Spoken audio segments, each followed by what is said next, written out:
qu'on n'est qu'une source énergétique à un moment donné dans l'univers qui pulse avec une dynamique de vie en fait. Et donc comme on est une source d'énergie, eh ben, on émet de l'énergie et on reçoit de l'énergie.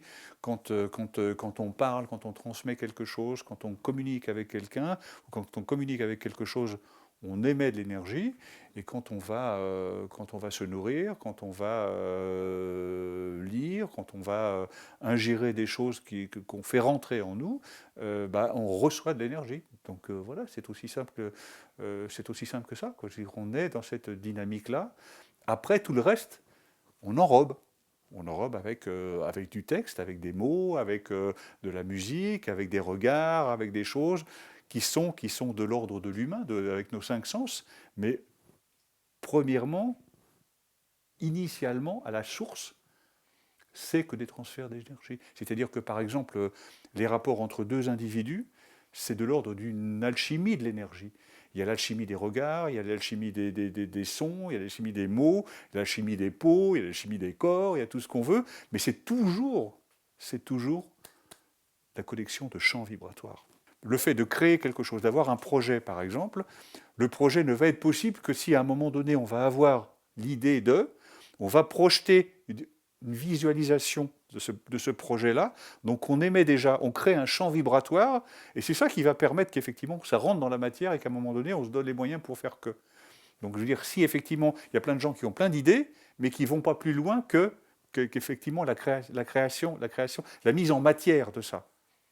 Il faut bien comprendre que tout ce qui existe, par exemple dans notre société, au départ, ça vient toujours d'une idée qui, elle, a créé quelque chose, ce quelque chose auquel s'est amalgamé, se sont amalgamées plein de choses qui ont donné naissance à la capacité à construire une maison, à construire une voiture, à créer des vêtements, à toutes ces choses. C'est toujours, au départ, une pensée. Tous les mouvements de société, par exemple, tous les mouvements politiques, tous les mouvements de pensée, toujours une idée à laquelle vient s'amalgamer des champs de connexion qui font que ça va prendre de l'importance ou ça va pas prendre de l'importance. Alors il y a les bonnes idées, les mauvaises idées, ou les fausses bonnes idées, bien évidemment, mais c'est toujours la réalité ultime, elle est là. Elle est là. Qu'est-ce qui fait qu'à un moment donné, ça va pouvoir prendre de l'envergure? C'est que c'est le bon moment. C'est pour ça que je dis aux gens, par exemple, qui viennent me voir à Sentier d'éveil, je dis, vous ne venez pas me voir, moi. On me met sur votre trajectoire pour vous donner un coup de main. Et je dis toujours, moi je suis là, je n'ai pas de problème de pouvoir par rapport à ça. Je suis juste là pour lever le voile et vous dire, regardez, regardez bien. Là, on est là, vous êtes là pour telle raison. Et si vous avez envie que ça change, c'est quand vous voulez. Dans chacune de nos milliards de cellules, on a toute l'énergie, même énergie qu'il y a dans tout l'univers. Donc, vous avez toutes les réponses. Vous avez toutes les possibilités, vous avez tous les potentiels. Moi, ce que j'essaie de faire, c'est de réveiller ces potentiels. C'est pour ça que quand le bouddhisme parle d'éveil, et je respecte totalement et tous les grands maîtres et les lignées et toutes ces choses, il n'y a pas de problème, mais on parle d'éveil, moi je parle de réveil. Le réveil de tous ces potentiels qui sont en sommeil, en disant, vous pouvez. Mais on va me dire, oui, mais c'est pas possible parce qu'il y a plein de choses. Soyons réalistes, regardons, décryptons la réalité de ce qui nous empêche, de ce qui fait que, et on voit qu'il y a toujours des choses à faire. Il faut mettre de côté, effectivement, toutes les choses qui ne nous appartiennent plus, qui ont pu nous construire, qui font partie de notre passé. Et notre passé, il n'est pas... Déjà, il y a un gros problème à résoudre par rapport au passé, c'est-à-dire que ce passé-là, il n'y a rien à renier, il n'y a rien à regretter, c'est fini, c'est figé de toute façon. Et c'est notre socle, c'est notre trésor. C'est ce qui nous a amenés à ce que l'on est aujourd'hui. Maintenant, on peut aller dans le passé quand on veut. On peut effectivement à tout moment revivre des choses, qu'elles soient bonnes, mauvaises, terribles, tout ce que l'on veut, on peut très bien. Mais ne laissons pas le passé venir gangréner effectivement notre présent en permanence, de telle manière qu'il nous ralentisse, qu'il nous empêche et qu'il fasse que nous les fasse sentir qu'on a un prix à payer par ça. Il faut pardonner, il faut oublier, il faut accepter. Tout ça, c'est notre... Moi, j'emmène des gens en visualisation dans leur passé, on range tout ça très bien, c'est un endroit superbe, mais le présent c'est autre chose, quoi. Il y a plein de gens qui renient, qui veulent renier, qui gardent des douleurs d'il y a 30 ans, 40 ans, qui ne pardonnent pas et toutes ces choses. Bon, déjà, il faut faire un grand ménage avec ça, déjà d'une part. Donc, le passé, on n'oublie pas, mais on range bien. Le futur, il est hypothétique.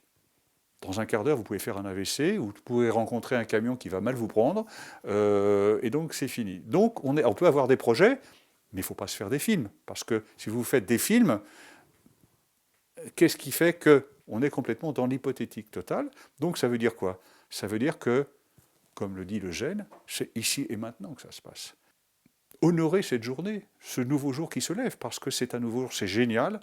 Vous avez un corps, vous avez la vie qui pulse en vous, vous pouvez tout faire, vous pouvez tout décider.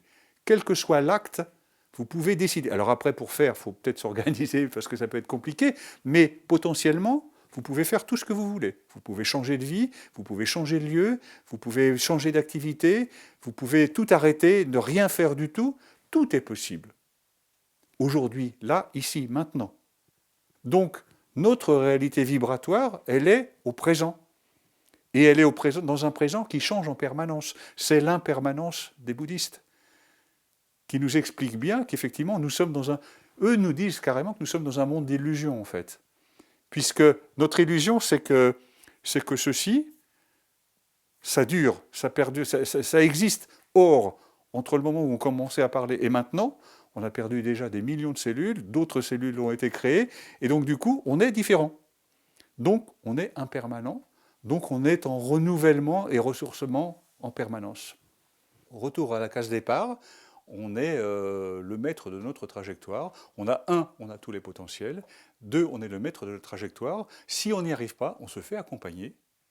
Et là, on expérimente des choses qui nous permettent, entre guillemets, de revenir en lumière, de revenir effectivement à l'énergie fondamentale qui régit tout notre univers, qui est l'énergie de la lumière. C'est-à-dire, et c'est pour ça que l'expression, elle fait un peu hurler les scientifiques, mais je veux dire, quand je dis qu'on est tous des êtres de lumière, c'est ça.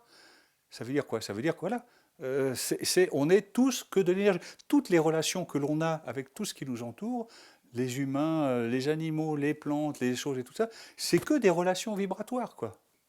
C'est que ça. Ça n'est que ça. Donc, si on prend conscience de ça, on élimine énormément de choses qui nous compliquent la vie.